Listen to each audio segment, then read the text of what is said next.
আজকে আমি একটা জলখাবারের আইটেম বানাচ্ছি। এর জন্য আমি প্রথমে সারা রাত্রি মটরটাকে ভিজিয়ে রেখেছিলাম এবং এখন আমি আগে প্রথমে মটরটাকে একটু নুন দিয়ে সেদ্ধ করে নিই। এর জন্য লাগছে পেঁয়াজ কুচি, টমেটো কুচি, কাঁচা লঙ্কা, আদা রসুনের পেস্ট। ছোটো ছোটো করে আলু কেটে কড়াইতে তেজপাতা ফোড়ন দিয়ে আলুটাকে প্রথমে ভেজে নিচ্ছি। এরপর পেঁয়াজ কুচিটা দিয়ে দিচ্ছি। আলুটা হাফ ভাজা হয়ে গেছে।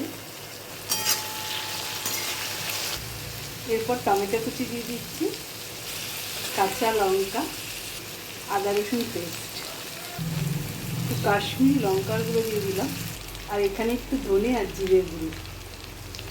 অল্প জল দিয়ে এগুলোকে ভালো করে কষিয়ে নেব। খুব ভালো করে কষিয়ে নেব মশলাটাকে।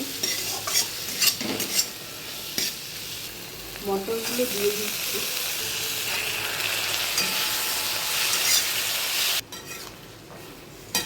ভালো করে কষিয়ে নিচ্ছি। আমার কাছে নারকেল নেই, নারকেল থাকলে নারকেলটাকে একটু টুকরো টুকরো করে কেটে ভেজে দিলে খুব মুখে বললে ভালো লাগে। যাই হোক, আমি ঘরোয়াভাবেই করছি। আপনাদের কাছে নারকেল থাকলে নারকেলটা দেবেন। দেখুন কষানো হয়ে গেছে। এবার একটু জল দিয়ে দেব। অল্প চিনি দিয়ে দিচ্ছি। জল দিয়ে ঢেকে দিয়েছিলাম, দেখি কতটা। দেখুন একদম হয়ে গেছে। এবার একটু গরম মশলা দিয়ে দিচ্ছি।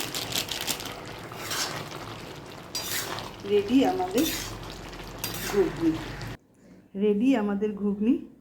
কেমন হয়েছে বন্ধুরা একটু কমেন্ট করবেন।